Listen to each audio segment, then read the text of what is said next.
So 18 years after the release of the original Metroid, a remake was released for the Game Boy Advance titled Metroid Zero Mission. Seeing that it was released on then new hardware, this allowed the developers the chance to really improve on the original in every way possible. So let's see how well they did, but like always, some history first. So after Metroid Fusion was released in 2002, the development team were trying to come up with ideas for the next Metroid game. Someone had apparently suggested porting Super Metroid onto the Game Boy Advance, but Yoshio Sakamoto, who had been directing the 2D games since Super Metroid, instead wanted to port over the original Metroid. According to Sakamoto, he wanted to show players who had never played a Metroid game before Fusion the roots of the series, what a Metroid game was supposed to be, and to retell the events of Samus' first mission. And since Fusion was the most recent game, the team decided to use a rebuilt version of that game's engine to develop this one. And taking further inspiration from Fusion, Zero Mission also makes use of cutscenes to help convey its story, both in explaining parts of Samus' backstory and showing us events as they unfold. The story of Metroid Zero Mission is largely the same as the original, with the Galactic Federation hiring Samus Aran to infiltrate Planet Zebes and put an end to the space pirate operations on the planet. Naturally, Samus accomplishes her mission, but upon leaving the planet as Torian explodes, she's ambushed by space pirates and her gunship is shot down. Samus survives the encounter, but her power suit is lost, leaving her with only her Zero suit and a security pistol for defense. After evading the space pirates who are now hunting for her, Samus makes her way to a Chozo ruin called Chizodia, where she regains her power suit. She then re-enters the space pirate mothership and destroys it as she escapes using one of their ships, her mission now fully complete. One major difference from the original game is that this game has cutscenes to highlight key events in the story. For instance, when Samus enters Norfair for the first time, Mother Brain becomes aware of Samus' presence, and sometime later, Ridley makes his approach toward the planet, which also explains the presence of the mothership later on.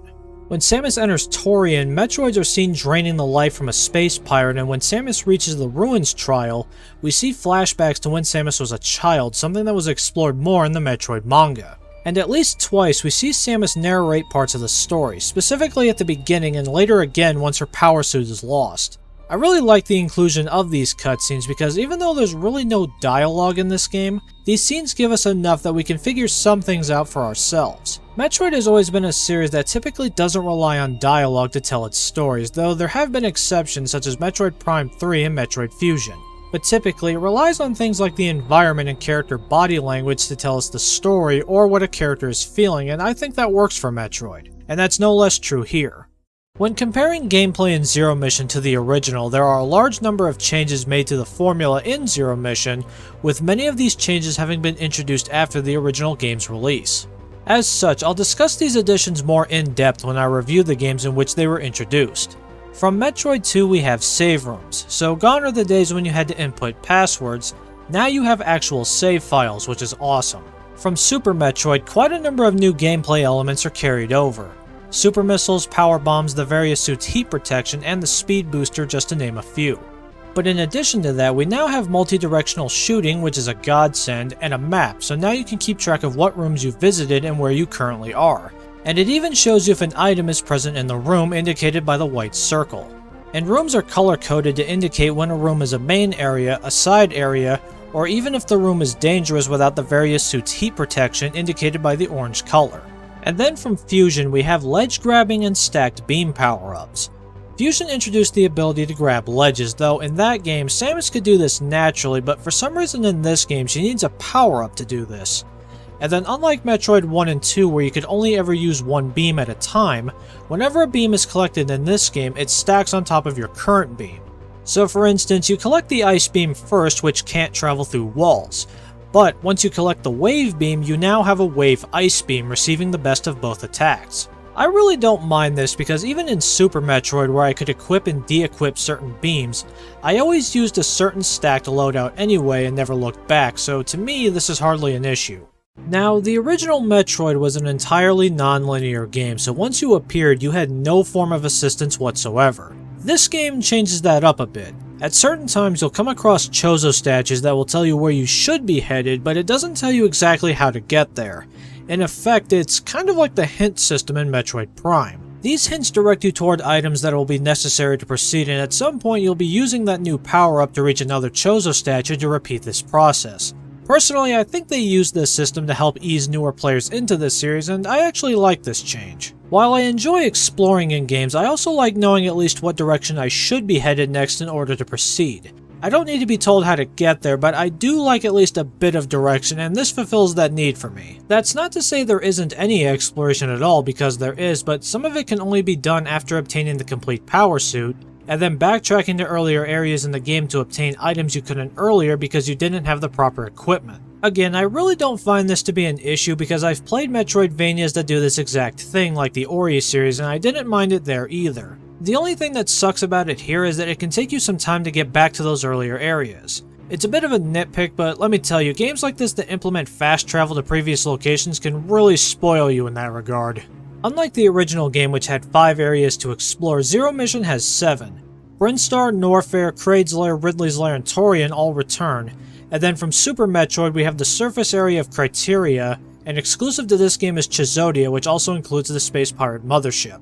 The returning areas feature quite a bit of their original layouts, but new rooms have been added to each area to expand on them and make each one feel fresh and new. And certain rooms were given a visual overhaul to make them more distinct from each other, which addresses the copy and paste issue I had with the original. Criteria really doesn't have much going for it in terms of areas to explore, and really only serves to bridge Chizodia to earlier areas in the game so that you can explore them once you have your equipment back. Chizodia is interesting when you first enter the area. Since Samus begins this section without her power suit and only has the security pistol, it leads to a role reversal where the hunter becomes the hunted.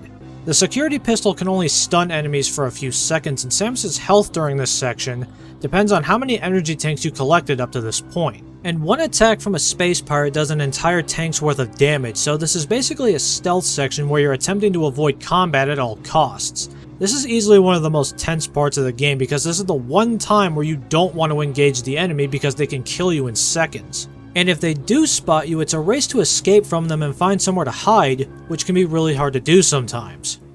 Boss fights return and are admittedly hit or miss. Kraid still isn't that difficult despite his size, which was something that was introduced in Super Metroid, but Ridley is much harder in this game, and I actually found Mother Brain more of a challenge this time because her arena layout is different, the Rinkas and turrets fire much more frequently, and she actually defends herself this time. Other bosses are fought in most areas as well, but these fights are the low point because they really aren't that challenging. The true final boss, Mecha Ridley, is interesting because the difficulty of the fight depends on how many items you've collected. If you manage to find everything, his health and attack power triple, making him a more dangerous enemy. But if you didn't bother, then the fight is rather easy. So Metroid Zero Mission does a lot of things right, but that being said, there are a couple of things that I have an issue with. Outside of the main 3 bosses, the other bosses in this game are really easy. They essentially exist just to give you more bosses to fight, which isn't a bad thing exactly, but they'll leave you wishing that they at least put up more of a fight. And this point is more of an annoyance than anything else, but I really hate the process of locating certain items, particularly where the speed booster is concerned, because it doesn't always like to work for me and you have to perform some very specific movements to actually reach the items with it. And some of the puzzles you have to complete to actually obtain certain items just suck and to me feel needlessly difficult to solve. But at the same time, this game does so much right. I love the inclusion of gameplay elements from Super Metroid and Metroid Fusion such as the map, multi-directional shooting, and various power-ups. It feels like they took everything that worked from those games and just improved upon them. And combined with the excellent controls, Samus is just incredibly fun to play as. Zebes feels like an entirely different place with the new locations added, and I really like that they added more to existing areas. It keeps certain things familiar to those who have played the original while at the same time making things feel new. And the added background details really make Zebes feel more organic. And the music in this game is just great to listen to. While the GBA was notorious for having really compressed music because of its sound chip, this music still sounds awesome despite that and is definitely a high point of this remake.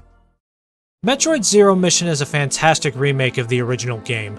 It essentially takes everything that worked about the games that came before it and implements them incredibly well here to bring the original to an entirely new level. While some things could have been improved upon, such as boss difficulty and certain puzzles being an absolute chore to solve, this game does so much right that these issues don't greatly impact the experience.